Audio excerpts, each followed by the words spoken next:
Празникот Благовештение или Благовест ги собра во голем број верниците во православните храмови, запалија свеќи, оставија дарови на иконата и се поклонија на Мајката Божја, да им ги услиши молитвите за здравје, среќа и благодет во домот. Денешниот ден е многу убав ден, благовец, блаженствени да бидеме сите, затоа дојдоме тука на внуко за здравје му донесо погача да му ја прочитат и така многу убав дено. Запалите свеќи за здравје? Да, за сега ќе запалиме за здравје, за сите дома, да се живи и здрави. Сите са празници убави и ова е убав. Гревот е да се жалеме на Бога, да речеме лоши са. Па натака Господ знае, ние не знаеме повеќе што да кажуваме. Меѓутоа дојдовте во црква денес и запалите? Да, свеќичка за здравје, за деца, за внуци, за сите нас и така.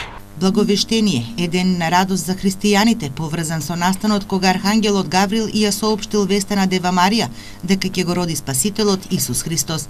Е почетокот на нашето спасение, пее Светата Црква, сеќавајќи се на моментот кога е поставен почетокот на спасението на човечкиот род. Многу векови очите на оние кои го очекувале спасението биле насочени кон денот Благовештение. Кон овој ден биле насочени сите очекувања на оние кои ги следеле непроменливите Божји ветувања за доаѓањето на Спасителот на светот.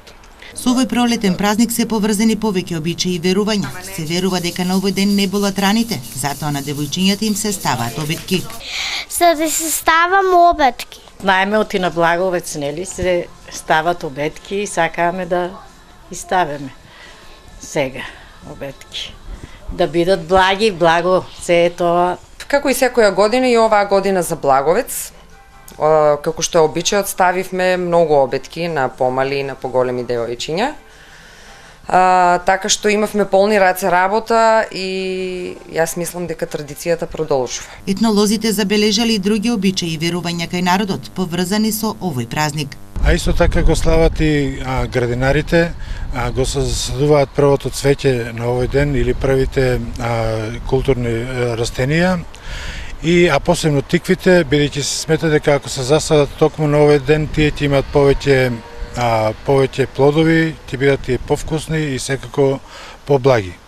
Исто така за овој ден за свој празник го сметаат и пчеларите, оние кои што чуваат пчели. Меѓу друго, пчеларите веруваат дека ако на овој ден заврне дожд, годината ќе им биде родна, а медот благ.